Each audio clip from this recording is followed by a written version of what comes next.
नमस्कार, मैं हूं मोहित शर्मा और आप देख रहे हैं आज की खबर में हमारा खास बुलेटिन 3 स्टेट्स। चलिए खबरों की शुरुआत कर लेते हैं, जहां हरियाणा के पंचकुला में मुख्यमंत्री नायब सिंह सैनी ने अंतर्राष्ट्रीय युवक दिवस पे मौके पर युवाओं की ताकत और उनकी भूमिका को लेकर संदेश दिया।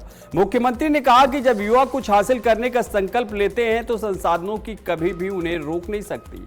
उन्होंने कहा कि युवाओं के सपने अच्छी शिक्षा, बेहतर स्वास्थ्य सेवाएं, समान अवसर और सुरक्षित भविष्य से जुड़े हैं। सीएम सैनी ने युवा शक्ति के साथ शारीरिक स्वास्थ्य को भी बेहद जरूरी बताया। उन्होंने कहा कि स्वस्थ युवा ही सशक्त भारत की मजबूत नींव है। मुख्यमंत्री ने युवाओं की ऊर्जा, भागीदारी और भविष्य के प्रति उनकी आकांक्षाओं को देश की ताकत बताया। जब युवा कुछ करने की ठान लेता है तो साथियों उसकी सीमा नहीं बनती है। साथियों उसका संकल्प इतिहास की दिशा बदल देता है। युवा साथियों, आज अंतर्राष्ट्रीय युवा दिवस युवाओं की शक्ति, उनकी भागीदारी और उनके भविष्य की आकांक्षाओं और को सम्मान देने का ये अवसर है। साथियों, इस वर्ष की थीम भी है कि विभिन्न परिस्थितियां, समान आकांक्षाएं। ये इस वर्ष की युवा साथियों थीम भी है। दुनिया के युवाओं ने साथियों परिस्थितियों। अगली खबर चंडीगढ़ से, जहां पंजाब के मुख्यमंत्री भगवंत मान ने राज्यपाल गुलाब चंद कटारिया से मुलाकात कर जगतार सिंह हवारा को पैरोल देने की सिफारिश पर चर्चा की। मुख्यमंत्री के मुताबिक पंजाब सरकार ने मानवीय आधार पर 31 साल बाद हवारा को उनकी बीमार मां से मिलने के लिए पैरोल देने की सिफारिश की है। उन्होंने बताया कि पैरोल से जुड़े कुछ आदेश राज्यपाल की ओर से जारी होने हैं, जिसके बाद गृह मंत्रालय इस पर फैसला करेगा। मुख्यमंत्री ने कहा कि हवारा की मां की तबीयत बेहद खराब है और उनके नाम का जिक्र होने पर वह प्रतिक्रिया देती हैं। मान ने उम्मीद जताई है कि इस मामले में मानवता के आधार पर फैसला होगा और शांति सद्भाव बना रहेगा। पंजाब के मानयोग गवर्नर श्री गुलाब चंद कटारिया जी ਨੂੰ मैं मिल के आया। पिछले दिनी भाई जगतार सिंह हवारा ਨੂੰ ਪੈਰੋਲ ਦੇਣ ਬਾਰੇ ਪੰਜਾਬ ਸਰਕਾਰ ਵੱਲੋਂ ਸਿਫਾਰਿਸ਼ ਕੀਤੀ ਗਈ ਸੀ ਕਿ ਹਿਊਮਨਿਟੇਰੀਅਨ ਗਰਾਊਂਡ ਤੇ ਮਾਨਵਤਾ ਦੇ ਆਧਾਰ ਤੇ 31 ਸਾਲਾਂ ਬਾਅਦ ਉਹਨਾਂ ਦੇ ਮਾਤਾ ਜੀ ਜਿਹੜੇ ਕਿ ਉਹਨਾਂ ਦੀ ਸਿਹਤ ਠੀਕ ਨਹੀਂ ਰਹਿੰਦੀ, ਉਹਨਾਂ ਨੂੰ ਮਿਲਾਉਣ ਵਾਸਤੇ ਮਨੁੱਖਤਾ ਦੇ ਆਧਾਰ ਤੇ, ਮਾਨਵਤਾ ਦੇ ਆਧਾਰ ਤੇ ਹਿਊਮਨਿਟੇਰੀਅਨ ਗਰਾਊਂਡ ਤੇ ਉਹਨਾਂ ਨੂੰ ਪੈਰੋਲ ਦਿੱਤੀ ਜਾਵੇ। ਤੇ ਅੱਜ ਉਸੇ ਸਿਲਸਿਲੇ 'ਚ ਮੈਂ गवर्नर साहब ਨੂੰ मिलन आया सी, क्योंकि ड्यूटी प्रशासक ने हो कि इस ड्यूटी ਦੇ ਵਿੱਚ ਚੱਲਦਾ ਹੈ तो इन्होंने इत्थों रिकमेंड करना है ਤੇ ਅੱਗੇ होम मिनिस्ट्री ने डिसाइड करना है, भारत के गृह मंत्रालय ने कि। अगली खबर है, हिमाचल प्रदेश के मुख्यमंत्री सुखविंदर सिंह सुक्खू ने बिलासपुर दौरे के दौरान एम्स अस्पताल का निरीक्षण किया और मरीजों, चिकित्सकों और प्रबंधन से मुलाकात कर स्वास्थ्य सुविधाओं का जायजा लिया। सीएम ने कहा कि बिलासपुर एम्स में दिल्ली एम्स जैसी आधुनिक सुविधाएं उपलब्ध करवाना सरकार की प्राथमिकता है। उन्होंने प्रोफेसर और एसोसिएट प्रोफेसर की कमी दूर करने के लिए सुपर स्पेशलिस्ट डॉक्टरों की वॉक इन भर्ती का निर्णय लेने की बात कही। मुख्यमंत्री ने दावा किया कि प्रदेश के अस्पतालों की ऑक्यूपेंसी 35% से बढ़कर 80% से ज्यादा हुई है। वहीं पेट्रोल डीजल पर अनाथ व विधवा सेस को लेकर उन्होंने कहा कि सेस के बावजूद हिमाचल में कीमतें पड़ोसी राज्यों से कम है। एम्स की जो डिपार्टमेंट्स है, फैकल्टीज है, उनसे चर्चा करने के लिए आए हैं और पेशेंट को भी मिले हैं। कुछ वार्ड्स का दौरा किया, मेडिसिन वार्ड हो गया, पेशेंट से मिलकर उनका हालचाल सुना है और एम्स स्तर का जो मेडिकल टेक्नोलॉजी उसके बारे में बातचीत कर रहे हैं। हमने भी हमारी सरकार का ये प्रयास है कि जो एम्स दिल्ली में जिस प्रकार की टेक्नोलॉजी आ रही ही है, उस टेक्नोलॉजी में हिमाचल प्रदेश आगे रहे। मैंने तो दिशा निर्देश दिए हैं और सभी जो टेक्नोलॉजी एम्स में आ रही है उस टेक्नोलॉजी को बढ़ाने के लिए हमने कार्य शुरू कर दिया और बहुत तेजी से बदलाव हो रहा है। वही अगली खबर है, शिमला में मुख्यमंत्री सुखविंदर सिंह सुक्खू ने शिक्षण संस्थानों में फीस बढ़ोतरी को लेकर छात्रों के विरोध पर प्रतिक्रिया दी है। मुख्यमंत्री ने कहा कि लंबे समय से फीस नहीं बढ़ाई गई है, लेकिन किसी भी तरह की बढ़ोतरी उचित होनी चाहिए। महंगाई को ध्यान में रखते हुए फीस बढ़ाने के सही प्रतिशत पर चर्चा की जाएगी। उन्होंने कहा कि शिक्षण संस्थानों को बेहतर तरीके से चलाने और उनके स्तर में सुधार के लिए मामूली फीस बढ़ोतरी जरूरी हो सकती है। वहीं जिला परिषद चुनावों को लेकर मुख्यमंत्री ने कहा कि कोर्ट ने 17 तारीख तय की है। हाईकोर्ट के निर्देशों के अनुसार आगे की प्रक्रिया पूरी की जाएगी। उन्होंने कहा कि इसमें कोई समस्या नहीं और सरकार निर्देशों के अनुसार आगे बढ़ेगी। और उससे राज्यों को नुकसान न होगा ऐसा ये बताया जा रहा है, खासकर फंडिंग के उसमें। केंद्र सरकार ने जो राज्य सरकार का बिल लाया है, मैंने उसके ऑब्जेक्ट्स तो नहीं पढ़े हैं। जब तक मैं पढ़ूंगा नहीं तो मैं उसके बारे में कोई टिप्पणी अभी कर नहीं सकता। यहाँ जो है छात्र है हड़ताल पर बैठे हुए हैं, उनकी मांगे फीस वृद्धि को लेकर उन मामलों का। फीस वृद्धि ऐसे कि पिछले काफी सालों से नहीं हुई है, लेकिन फीस वृद्धि भी जनरल होनी चाहिए, कितने % बढ़नी चाहिए उस बारे में मैं। अगली खबर है, फतेहाबाद के टोहाना में इंडियन नेशनल लोकदल के कार्यकर्ता सम्मेलन में सुनैना चौटाला ने विपक्ष और सत्ता पक्ष पर जमकर निशाना साधा। उन्होंने आरोप लगाया कि कांग्रेस सत्ता पक्ष से मिली हुई है और विपक्ष आंखें मूंद कर बैठा है। सुनैना चौटाला ने कहा कि पिछले चुनाव में भी कांग्रेस नेताओं पर बीजेपी को समर्थन देने के आरोप लगे थे, जिससे विपक्ष की भूमिका पर सवाल खड़े होते हैं। उन्होंने एनएलओ की विचारधारा को चौधरी देवीलाल और ओम प्रकाश चौटाला के संघर्ष से जोड़ते हुए कहा कि बुजुर्गों की पेंशन सम्मान और स्वाभिमान से जुड़ा फैसला था। उन्होंने दावा किया कि एनएलओ की सरकार बनने पर हरियाणा के विकास में कोई कमी नहीं रहेगी। शो नहीं आ सके तो हमारे पार्टी के शीर्ष नेतृत्व ने यहाँ आके सभी कार्यकर्ताओं को निमंत्रण दिया। महिला नेत्री है, अगर भविष्य में इनेलो सरकार बनती है तो महिलाओं के उत्थान के लिए क्या क्या आपने सोचा? देखिए, सबसे पहले तो हमारी लड़ाई 33% की है, जिसको बीजेपी भी गबन कर गई। 70 साल से कांग्रेस पार्टी भी सिर्फ नारा दे के रह गई। लेकिन वहीं अभय सिंह जी चौटाला ने 33% इंडियन नेशनल लोकदल पार्टी की तरफ से महिलाओं को आरक्षण दिया है। तो मेरा मोटिव ये रहेगा कि अभय सिंह जी चौटाला को 90 हल्के में 90 जो है महिला ऐसी दें ताकि वो अपनी दावेदारी दे सके। दूसरी बात, ये तो हो गया राजनीतिक तौर के ऊपर, वही सामाजिक तौर के ऊपर भी। और आत्मविश्वास महिलाओं में तभी आएगा जब वो फाइनेंशियली जो है मजबूत हो सकेंगे। हमारी पार्टी ने अगर सरकार बनती है तो ये निर्णय लिया है कि हर महिला को, जो 60 साल से कम की महिला है, विवाहित महिला को 1100 रुपये, उसको जो रसोई का खर्च है उसके सहायता अर्थ मतलब 1100 रुपये एक पेंशन के तरीके से शुरू करें। अगली खबर, पंजाब की सियासत से बड़ी खबर सामने आ रही, जहां आम आदमी पार्टी के नेता और शिरोमणि अकाली दल के पूर्व विधायक दर्शन सिंह कोटफत्ता बीजेपी में शामिल हो गए। दर्शन सिंह कोटफत्ता भटिंडा ग्रामीण से पूर्व विधायक रह चुके हैं। उन्होंने 2022 का विधानसभा चुनाव शिरोमणि अकाली दल की टिकट पर भुच्चो मंडी से लड़ा था। इसके बाद साल 2024 में उन्होंने आम आदमी पार्टी का दामन थाम लिया था। अब बीजेपी में शामिल होने के बाद उनकी राजनीतिक भविष्य को लेकर चर्चाएं तेज हो गई। भटिंडा ग्रामीण और भुच्चो मंडी को बीजेपी के लिए कमजोर सीटों में माना जाता है। ऐसे में कयास लगाए जा रहे हैं कि पार्टी को इन दोनों में से किसी एक सीट के लिए चेहरा मिल गया है। वहीं अगली खबर है, शिमला में लगातार खतरे की स्थिति को देखते हुए नगर निगम ने आपातकालीन काम शुरू कर दिया। शिमला नगर निगम के महापौर सुरेंद्र चौहान ने बताया कि उन्हें बीती रात स्थिति की जानकारी मिली, जिसके बाद आज मौके पर पहुंचकर तुरंत काम शुरू करवाया गया। उन्होंने कहा कि पूरा ब्लॉक खतरे में है, इसलिए किसी भी नुकसान को रोकने के लिए ठेकेदार और निगम की टीम को काम पर लगाया गया। महापौर के मुताबिक आपातकालीन काम को 7 से 10 दिनों के भीतर पूरा करने का लक्ष्य रखा गया। साथ ही नालों, नालियों और जलमार्गों की सफाई भी करवाई जा रही है।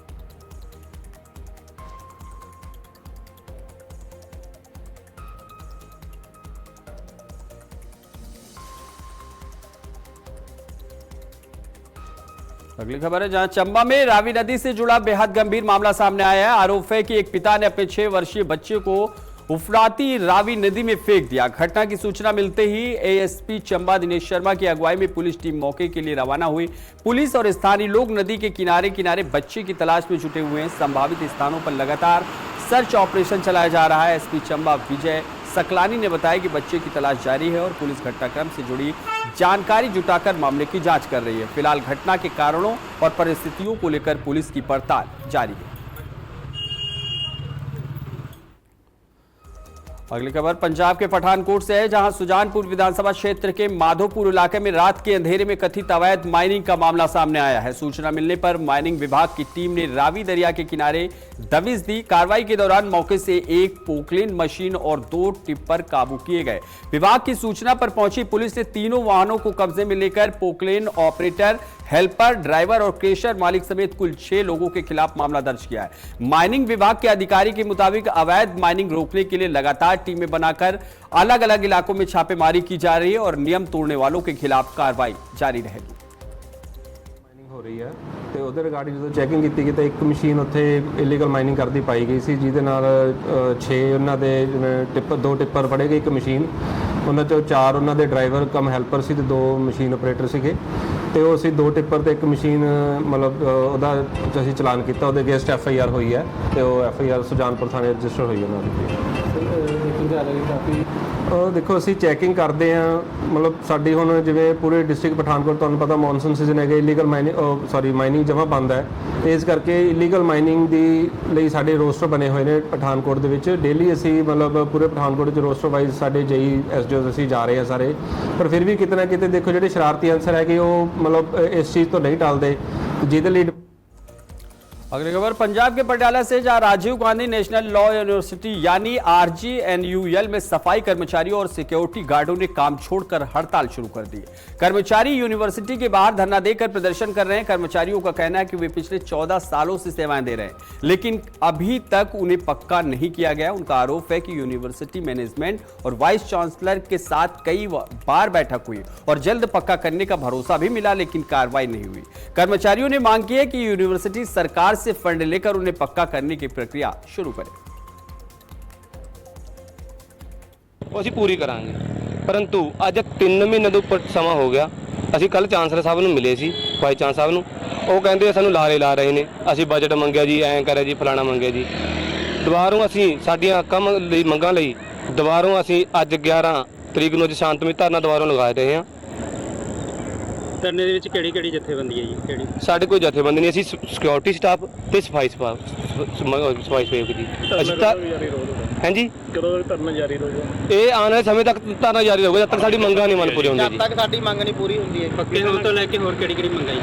ਸਾਡੀ ਰੈਗੂਲਰ ਦੀ ਮੰਗ ਹੈ ਸਰ, ਕੱਲੀ ਸਾਨੂੰ 14 ਸਾਲ ਹੋ ਗਏ ਇੱਥੇ ਰੈਗੂਲਰ ਦੀ ਮੰਗ ਕਰਦੇ ਨੂੰ, ਸਾਨੂੰ ਰੈਗੂਲਰ ਨਹੀਂ ਕਰ ਰਹੇ।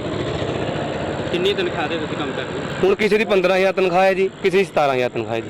ਕਰਦੇ ਗੁਜ਼ਾਰੇ ਹੋ ਜਾਂ ਨਹੀਂ? ਨਹੀਂ ਕਰਦੇ ਗੁਜ਼ਾਰੇ। ਅਸੀਂ ਤਾਂ ਇਹਨਾਂ ਨੂੰ ਕਹਿ ਰਹੇ ਹਾਂ ਜੀ ਵੀ ਤੁਸੀਂ 15,000 ਤੁਸੀਂ ਘਰ ਦਾ ਗੁਜ਼ਾਰਾ ਕਰਕੇ ਦੇਖੋ। ਸਾਨੂੰ ਵਾਈਸ ਚਾਂਸਲਰ ਸਾਹਿਬ ਇਹੀ ਕਹੀ ਜਾਂਦੇ ਨੇ ਵਿੱਚ ਬੱਚੇ ਰਹਿੰਦੇ ਆ, ਗਰਲ ਹੋਸਟਲ 'ਚ ਕੁੜੀਆਂ ਰਹਿੰਦੀਆਂ ਹੈਗੀਆਂ, ਵੀ ਉਹਨਾਂ ਨੂੰ ਆਪਣੇ ਬੱਚੇ ਸਮਝ ਕੇ ਉਹਨਾਂ ਦੀ ਜੋ ਵੀ ਹੈ ਸਫਾਈ ਦੀ ਹੈ ਨਾ, ਯਾਨੀ ਕਿ ਪੂਰੀ ਧਿਆਨ ਰੱਖਿਆ ਜਾਊਗਾ ਵੀ ਬੱਚਿਆਂ ਨੂੰ ਨਹੀਂ ਅਸੀਂ ਤੰਗ ਪਰੇਸ਼ਾਨ ਹੋਣ ਦਿੰਦੇ। ਪਰ VC ਸਰ ਦੇ ਨਾਲ ਜੋ ਸਾਡੀਆਂ ਯਾਨੀ ਮੰਗਾਂ ਹੈਗੀਆਂ, ਜਦ ਤੱਕ ਉਹ ਪੂਰੀਆਂ ਨਹੀਂ ਹੁੰਦੀਆਂ ਤੇ ਜਦ ਤੱਕ ਅਸੀਂ ਇਸੇ ਤਰ੍ਹਾਂ ਯਾਨੀ ਸ਼ਾਂਤਮਈ ਉਸ ਤੇ ਧਰਨਾ ਦੇਵਾਂਗੇ। ਕਿਹੜੀ ਮੰਗਾਂ ਹੈਗੀਆਂ ਜੀ? ਰੈਗੂਲਰ ਕਰਨ ਦੀ ਮੰਗ ਹੈ ਜੀ ਸਾਡੀ। ਸਾਨੂੰ 14 ਸਾਲ ਹੋ ਚੁੱਕੇ ਚੱਲੇ ਆ, ਜਦ ਕਿ ਯੂਨੀਵਰਸਿਟੀ ਦਾ ਰੂਲ ਹੈ ਵੀ 5 ਸਾਲ ਬਾਅਦ ਬੰਦੇ ਪੱਕੇ ਹੋ ਜਾਂਦੇ ਆ। ਬਾਕੀ ਸਾਰੇ जितने भी बंदे। अगली खबर पंजाब से, जहां फिल्लौर के ब्रह्मपुरी गांव में तालाब और सीवरेज की सफाई को लेकर पंचायत की कार्यप्रणाली पर सवाल उठ रहे हैं। ग्रामीणों का आरोप है कि पंचायत के सरकारी खाते में 8,40,862 रुपए की राशि होने के बावजूद उन्हें अपने स्तर पर पैसे इकट्ठे कर तालाब और सीवरेज की सफाई करवानी पड़ी। ग्रामीणों का सवाल है कि जब पंचायत के खाते में लाखों रुपए मौजूद हैं तो गांव की मूलभूत समस्याओं के समाधान के लिए उन्हें अपनी जेब से खर्च क्यों करना पड़ा। मामले को लेकर ग्रामीणों ने BDPO कार्यालय में लिखित शिकायत देकर जांच और कार्रवाई की मांग की है। हालांकि पंचायत का पक्ष फिलहाल सामने नहीं आया। ਅੱਜ ਮੇਰੇ ਇੱਕ ਪਿੰਡ ਬ੍ਰਹਮਪੁਰੀ ਤੋਂ ਤੁਹਾਡੇ ਕੋਲ ਪੰਚਾਇਤ ਇਕੱਠੀ ਹੋ ਕੇ ਆਈ ਹੈ ਤੇ ਪਿੰਡ ਦੇ ਵਿੱਚ ਇੱਕ ਸਕੂਲੀ ਬੱਸਾਂ ਨੂੰ ਲੈ ਕੇ ਬਹੁਤ ਦਿੱਕਤ ਦਾ ਸਾਹਮਣਾ ਕਰਨਾ ਪੈ ਰਿਹਾ ਹੈ ਜੋ ਉੱਥੇ ਦੇ ਵਸਨੀਕ ਹਨ ਉਹਨਾਂ ਨੂੰ, ਤੇ ਇਸ ਬਾਰੇ ਤੁਹਾਨੂੰ ਦਰਖਾਸਤ ਵੀ ਦਿੱਤੀ ਗਈ ਹੈ ਕਿ ਬਣਦੀ ਕਾਨੂੰਨੀ ਕਾਰਵਾਈ ਕੀਤੀ ਜਾਊਗੀ ਉਸ ਤੇ। ਮੇਰੇ ਕੋਲ ਅੱਜ ਨਗਰ ਨਿਵਾਸੀ ਜਿਹੜੇ ਬ੍ਰਹਮਪੁਰੀ ਦੇ ਆ ਉਹ ਆਏ ਹੈ ਤੇ ਉਹਨਾਂ ਨੇ ਇੱਕ ਦਰਖਾਸਤ ਦਿੱਤੀ ਹੈ। ਉਹ ਦਰਖਾਸਤ ਅਸੀਂ ਲੈ ਲਈ ਹੈ ਤੇ ਉਸ ਤੇ ਜੋ ਵੀ ਨਿਯਮ ਅਨੁਸਾਰ ਬਣਦੀ ਕਾਰਵਾਈ ਅਸੀਂ ਕਰਾਂਗੇ। ਤੇ ਜਦੋਂ ਇਸ ਬਾਰੇ ਪੰਚਾਇਤ ਨਾਲ ਗੱਲਬਾਤ ਕਰਨ ਦੀ ਕੋਸ਼ਿਸ਼ ਕਰਦੇ ਕੋਈ ਪਿੰਡ ਵਾਸੀ ਤੇ ਉਸ ਦੀ ਕੋਈ ਗੱਲ ਨਹੀਂ ਸੁਣੀ ਜਾ ਰਹੀ ਪੰਚਾਇਤ ਵੱਲੋਂ। ਅਸੀਂ ਪੰਚਾਇਤ ਨੂੰ ਸਪਸ਼ਟੀਕਰਨ ਲੈ ਲਾਂਗੇ। ਠੀਕ ਹੈ ਜੀ। ਤੇ ਇਸ ਬਾਰੇ ਮੀਡੀਆ ਵੀ ਉਸ ਤੇ ਕੋਲ ਗਏ ਸੀ, ਇਸ ਬਾਰੇ ਗੱਲਬਾਤ ਕਰਨ ਦੇ ਲਈ ਮੀਡੀਆ ਕਰਮਚਾਰੀ ਵੀ ਉਹਨਾਂ ਦੇ ਕੋਲ ਪਹੁੰਚੇ ਸੀਗੇ, ਲੇਕਿਨ ਮੀਡੀਆ ਨੂੰ ਵੀ ਉਹਨਾਂ ਨੇ ਆਪਣਾ ਪੱਖ ਦੇਣ ਤੋਂ ਇਨਕਾਰ ਕਰ ਦਿੱਤਾ ਜਿਸ ਨੂੰ ਲੈ ਕੇ ਅੱਜ ਤੁਹਾਡੇ ਕੋਲ ਸਾਨੂੰ ਪਹੁੰਚਣਾ ਪਿਆ। ਹਾਂ, ਮੇਰੇ ਧਿਆਨ 'ਚ ਅੱਜ ਹੀ ਮਸਲਾ ਆਇਆ ਹੈ। ਆਪਾਂ ਪੰਚਾਇਤ ਨਾਲ ਗੱਲਬਾਤ ਕਰਕੇ ਕਲੀਅਰ ਕਰਦੇ ਹਾਂ। ਹੋਈ ਹੈ ਸਾਡਾ। ਕੀ ਨਾਮ ਹੈ ਪਿੰਡ ਦਾ? ਬ੍ਰਹਮਪੁਰੀ ਮਹੱਲਾ। ਤੇ ਕੀ ਕਾਰਨ ਕੀ ਹੋਇਆ ਜਿਹੜਾ ਅੱਜ ਬੀਬੀਆਂ ਸਾਰੀਆਂ ਇਕੱਠੀਆਂ ਹੋਈਆਂ ਇਸ ਪਿੰਡ ਦੇ ਵਿੱਚ? ਕਾਰਨ ਇਹ ਹੀ ਆ ਵੀ ਬੱਚਿਆਂ ਦੀਆਂ ਬੱਸਾਂ ਰੁਕੀਆਂ ਜਾ ਰਹੀਆਂ।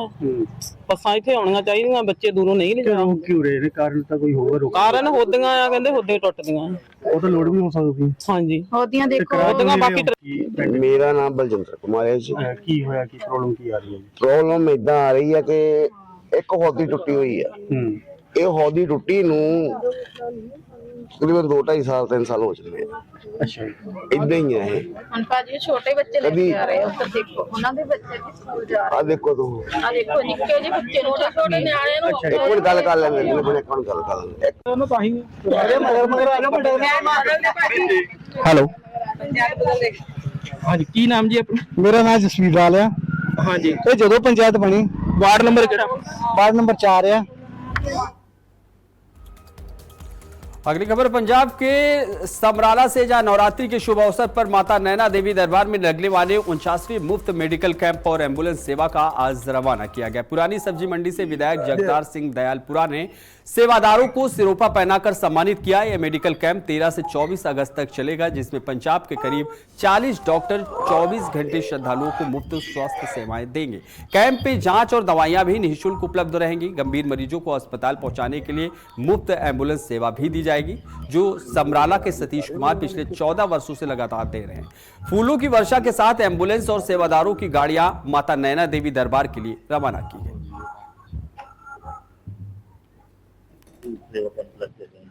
ਅਸੀਂ ਹਰ ਸਾਲ ਦੀ ਤਰ੍ਹਾਂ ਇਸ ਸਾਲ ਵੀ ਮਾਂ ਨੈਣਾ ਦੇਵੀ ਸੇਵਾ ਸੰਸਥਾ ਸੁਸਾਇਟੀ ਪੰਜਾਬ ਅਤੇ ਮੰਦਰ ਟਰੱਸਟ ਸ਼੍ਰੀ ਮਾਤਾ ਨੈਣਾ ਦੇਵੀ ਦੇ ਸਹਿਯੋਗ ਨਾਲ ਤੇ ਜੋ ਫ੍ਰੀ ਮੈਡੀਸਨ ਕੈਂਪ ਲਗਾਇਆ ਜਾ ਰਿਹਾ ਹੈ, ਇਸ ਦੇ ਵਿੱਚ ਸ਼੍ਰੀ ਦੁਰਗਾ ਸੇਵਾ ਸ਼ਕਤੀ ਦਲ ਸੰਘੋਲ ਤੋਂ ਸਾਡੇ ਭੁਪਿੰਦਰ ਪੀਪਰ ਜੀ, ਉਹਨਾਂ ਦਾ ਬਹੁਤ ਬੜਾ ਯੋਗਦਾਨ ਆ।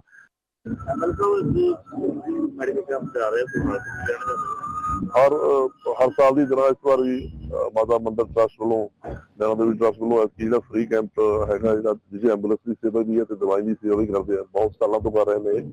ਅੰਜਾਮਾਨ ਜਿਹੜਾ ਕੈਂਪ ਆ, ਇਹ ਸਾਰੇ ਮੇਰੇ ਭਰਾ ਇੱਥੋਂ ਲੈ ਕੇ ਜਾ ਰਹੇ ਨੇ ਤੇ ਬੜਾ ਚਲੋ ਹਰੇਕ ਸਾਲ ਸੇਵਾ ਦਾ ਜਿਹੜਾ ਮੌਕਾ ਬੜੇ ਸਾਲਾਂ ਤੋਂ ਇਹਨਾਂ ਨੂੰ ਮਿਲਿਆ ਆ। ਮੇਰਾ ਨਾਮ ਸਤੀਸ਼ ਕੁਮਾਰ ਜੀ ਜੀ। ਅੱਜ ਜਿਹੜੀ ਤੁਸੀਂ ਸੇਵਾ ਲੈ ਕੇ ਚੱਲੇ ਹੋ, ਐਂਬੂਲੈਂਸ ਦੀ ਵੀ ਤੇ ਮੈਡੀਕਲ ਕੈਂਪ ਵੀ ਆ, ਹਾਂਜੀ, ਕੀ ਕਹਿਣਾ ਚਾਹੁੰਦਾ? ਸਭ ਤੋਂ ਪਹਿਲਾਂ ਤਾਂ ਜੀ ਆਪਾਂ ਨੂੰ ਮਾਂ ਨੈਣਾ ਦੇਵੀ ਦੇ ਸਾਵਨ ਦੇ ਚੱਲਦਿਆਂ ਦੀਆਂ ਸਾਰੇ ਸਮੂਹ ਸੰਗਤਾਂ ਨੂੰ ਲੱਖ ਲੱਖ ਵਧਾਈਆਂ ਜੀ। ਦੇਖੋ, ਇਹ ਆਪਣੀ ਜਿਹੜੀ ਸੇਵਾ ਹੈਗੀ ਹੈ 49ਵਾਂ ਕੈਂਪ ਆ ਜੀ ਆਪਣਾ। ਬਹੁਤ ਲੰਬੇ ਸਮੇਂ ਤੋਂ ਆਪਣਾ ਕੰਮ ਚੱਲ ਰਿਹਾ ਹੈ, ਜਿਹਦੇ ਵਿੱਚ ਆਪਣਾ ਮੈਡੀਕਲ ਦੀ ਸੇਵਾ ਹੁੰਦੀ ਹੈ ਜੀ, ਤਾਂ ਕੋਈ ਕਿਸੇ ਨੂੰ ਜ਼ਰੂਰ। अगली खबर है, जहां बरनाला में प्रधानमंत्री आवास योजना के तहत कच्चे घरों में रहने वाले परिवारों को पक्की छत देने की दिशा में बड़ा कदम उठाया गया। नगर निगम बरनाला में आयोजित कार्यक्रम के दौरान 152 लाभार्थी परिवारों को LOI सर्टिफिकेट बांटे गए। नगर निगम के मेयर हसनप्रीत भारद्वाज ने कहा कि सरकार का मकसद हर योग्य परिवार को पक्का घर उपलब्ध करवाना। योजना के तहत प्रत्येक लाभार्थी को घर बनाने के लिए 2.5 लाख रुपए तक की आर्थिक मदद अलग अलग चरणों में किस्तों के रूप में दी जाएगी। जानकारी के मुताबिक अब तक करीब 1500 लाभार्थी इस योजना का लाभ ले चुके हैं और करीब 5 करोड़ रुपए की राशि वितरित की जा चुकी है।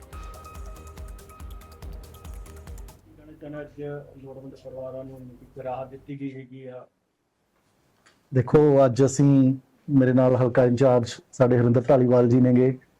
ਬਰਨਾਲਾ ਸ਼ਹਿਰ ਦੇ ਵਾਰਡ ਵਾਈਜ਼ ਜੇ ਲਾਈਏ 50 ਵਾਰਡ ਨੇਗੇ, 152 ਲਾਭਪਾਤਰੀ ਨੇ ਜਿਹੜੇ, ਉਹਨਾਂ ਨੂੰ ਜੋ ਕੱਚੇ ਘਰ ਜਿਹਨੂੰ ਆਪਾਂ ਆਮ ਤੌਰ ਤੇ ਕਹਿੰਦੇ ਹੈਗੇ, ਜਿਹੜੀ ਪਾਲਿਸੀ ਆ ਉਹਦੇ ਵਿੱਚ 152 ਪਰਿਵਾਰਾਂ ਨੂੰ ਅਸੀਂ ਜਿਹੜੇ LOI ਨੇਗੇ, ਪ੍ਰਮਾਣ ਪੱਤਰ ਜਿਹੜੇ ਨੇਗੇ, ਉਹ ਉਹਨਾਂ ਨੂੰ ਅਸੀਂ ਤਕਸੀਮ ਕੀਤੇ ਨੇਗੇ। ਤੇ ਉਹਦੇ ਵਾਸਤੇ ਇੱਕ ਸਮਾਗਮ ਰੱਖਿਆ ਗਿਆ ਸੀਗਾ ਇੱਥੇ ਨਗਰ ਕਾਰਪੋਰੇਸ਼ਨ ਦਫ਼ਤਰ ਦੇ ਵਿੱਚ। ਤੇ ਅਸੀਂ ਬਹੁਤ ਬਹੁਤ ਧੰਨਵਾਦ ਕਰਦੇ ਹਾਂ ਸਾਡੇ ਮੁੱਖ ਮੰਤਰੀ ਸਾਹਿਬ ਦਾ ਤੇ ਸਾਡੇ ਮੈਂਬਰ ਪਾਰਲੀਮੈਂਟ ਸਾਹਿਬ ਦਾ, ਕਿਉਂਕਿ ਤੁਸੀਂ ਦੇਖੋ, ਮੈਂ ਪਹਿਲਾਂ ਵੀ ਇਸ ਸਟੇਜ ਦੇ ਉੱਤੇ ਗੱਲ ਸ਼ੇਅਰ ਕਰ ਰਿਹਾ ਸੀਗਾ। 2017 ਤੋਂ ਲੈ ਕੇ 2022 ਤੱਕ ਇਹ ਮੇਰੇ ਕੋਲੇ ਡਾਟਾ ਪਿਆਗਾ। 2017 ਤੋਂ ਲੈ ਕੇ 2022 ਤੱਕ ਜਿਹੜੇ ਕੁੱਲ ਕੇਸ ਪਾਸ ਹੋਏ ਕੱਚੇ ਘਰਾਂ ਦੇ, ਉਹ 174 ਕੇਸ ਪਾਸ ਹੋਏ 5 ਸਾਲਾਂ ਦੇ ਵਿੱਚ। ਤੇ ਉਸ ਤੋਂ ਬਾਅਦ ਆਮ ਆਦਮੀ ਪਾਰਟੀ ਦੀ ਭਗਵੰਤ ਸਿੰਘ ਮਾਨ ਜੀ ਦੀ ਸਰਕਾਰ ਆਈ ਤੇ 2022 ਤੋਂ ਲੈ ਕੇ 2026 ਤੱਕ ਹੁਣ ਤੱਕ। अगली खबर पंजाब से, जहां पठानकोट के भारत पाक सीमा से सटे बामियाल सेक्टर में लगातार बारिश के चलते एक बार फिर बाढ़ जैसे हालात बन गए। जम्मू कश्मीर के पहाड़ी इलाकों में हो रही बारिश का असर अब मैदानी क्षेत्रों में दिखाई दे रहा है। बामियाल सेक्टर से जुड़े पंजाब में दाखिल होने वाले उज और जलालिया दरिया उफान पर है। जलालिया दरिया का पानी सड़क के ऊपर से बह रहा है, जिससे लोगों की आवाजाही प्रभावित हो रही। वहीं उज दरिया में पानी बढ़ने से किसानों को फसलों के नुकसान की चिंता सता रही है। दोनों दरिया आगे जाकर रावी दरिया में मिलते हैं, जिससे निचले इलाकों में भी खतरा बढ़ने की आशंका है। स्थानीय लोग प्रशासन से सतर्कता की मांग कर रहे हैं।